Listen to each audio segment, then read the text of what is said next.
আজ বেলাবো কান্তাপাড়া ঐতিহাসিক ঈদগাহ কমিটির পরিচিতি সভা সম্মানিত সভাপতি উপস্থিত আছেন, আরো কান্তাপাড়া ঈদগাহ কমিটির উপদেষ্টা এবং কমিটির বিভিন্ন সদস্য এবং সাধারণ সম্পাদকবৃন্দ এবং এলাকার মুরব্বিবৃন্দ, আসসালামু আলাইকুম।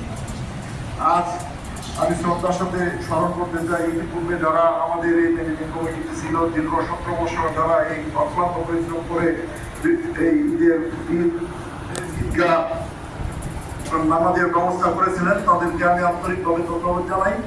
তার সাথে আমি ধন্যবাদ জানাই যারা এবং তাদের জন্য দোয়া করি যারা আমাদের এই কমিটিতে ছিল, যারা ইন্তেকাল করেছেন, তাদের জন্য আমরা দোয়া করি। আর সর্বশেষ আজকে সভাপতি অনুমতি কর্মে কিছু এখানে এবং আপনাদের মতামতের ভিত্তিতে কিছু আলোচনা উঠে এসেছে। এর মধ্যে কিছু ছোটখাটো সিদ্ধান্ত হয়েছে, এই সিদ্ধান্তগুলো আমি আপনাদেরকে জানাচ্ছি। যেমন এখানে ঈদগাহ জামাত সময় নির্ধারণ করা হয়েছে সকাল 7:30 যদি বৈরী আবহাওয়া থাকে তাহলে প্রতিটা মসজিদে নামাজ আপনারা ঈদুল আজহার সালাত আদায় করবেন। সেক্ষেত্রে প্রতিটা মসজিদেই ঈদগাহ উন্নয়নের জন্য টাকা সংগ্রহ করতে হবে এবং ঈদের নামাজ পড়ানোর বিষয়ে যদি ঈদগাহ হয় তাহলে আপনারা কোন ইমাম সাহেব পড়াবেন এটা আপনারা সিদ্ধান্ত নেবেন। আর টাকা সংগ্রহে হবে ঈদগাহ উন্নয়নের জন্য। তবে এখানে আরেকটা আমি সংযোগ করতে চাই যে আমাদের আত্মীয় মসজিদের ইমাম সাহেব ঈদের একটা সালামি বা ঈদগাহ থেকে সবসময় মানে তারা বকশিস পেত, এটার দিকে আপনারা খেয়াল রাখবেন কিভাবে ওনাদেরকে সম্মানিত করা যায়।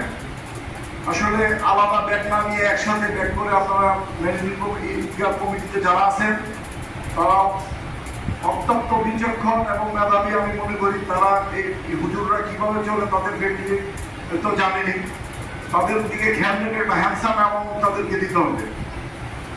আমি কোনো অ্যামাউন্ট নির্ধারণ করলাম না, যাতে একটা হ্যান্ডসাম অ্যামাউন্ট হয়, তাহলে সম্ভব কারো আসবে না, কমপ্লেন আসবে না যে আমরা আসলে হুজুরের কম হয়েছে বেশি হয়েছে। আপনারা বসে একটা সিদ্ধান্ত দেবেন। আর এখানে যা কালেকশন হবে সেটা ঈদগাহ উন্নয়নের জন্য, ওই উন্নয়নের প্রফিল থেকে আপনারা ইমামদের জন্য একটা হ্যান্ডসাম অ্যামাউন্ট আমি রিকোয়েস্ট করবো আপনাদের দেওয়ার জন্য। কারণ ইমাম সরকার বছরে 2টা বোনাস পেয়ে থাকেন, আমরা চাকরি করি, ব্যবসা করি, আমাদের কিন্তু বোনাস আসে। এরকম এই ঈদগাহ নামাজটা আমাদের একটা বোনাসের জায়গা, এইখানে আপনারা কার্পণ্য করবেন না।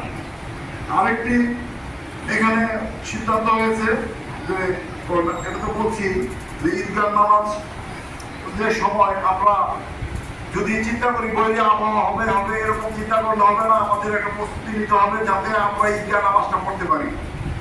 তার জন্য যদি যে ব্যবস্থা আমরা হয়তোবা নেওয়া দরকার, তার আগে আমাদেরকে চোখে আঙুল দিয়ে দেখিয়ে দিয়েছেন আমাদের সদস্য মেম্বার বলুন, আমাদের এখন দীর্ঘ 17 বছর পরে একটা প্যান্ডেল করে দিয়েছিল যে সবাই কিন্তু নামাজ পড়েছে, তার ভুলটা উড়াই দিয়েছেন।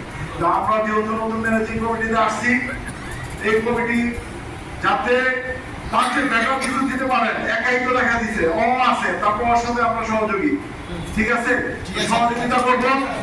আমরা এখানে পুরো প্রস্তুতি নিব, যদি কোনো কারণে বেশি রকম হয়ে যায় সেটা তো আর কিছু করার থাকবে না, আমাদের প্রস্তুতি কোনো ত্রুটি থাকবে না, আমরা সম্পূর্ণ প্রস্তুতি নেবো ইনশাআল্লাহ।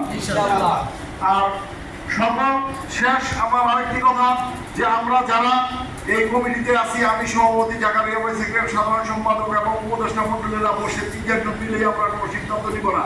কারণ সিদ্ধান্ত নিতে হলে এরকমই কোনো মেজর সিদ্ধান্ত, ছোটখাটো সিদ্ধান্ত, এটা বড় সিদ্ধান্ত। তাই যেহেতু 10 জনের প্রায় আমার মনে হয় 8টা মসজিদে মানে 8 থেকে 10,000 মুসল্লিদের এই এরিয়া, তাই আমরা এই 70-71 জনের ডিসিশন অনেক সময় নিলে ভুল হতে পারে।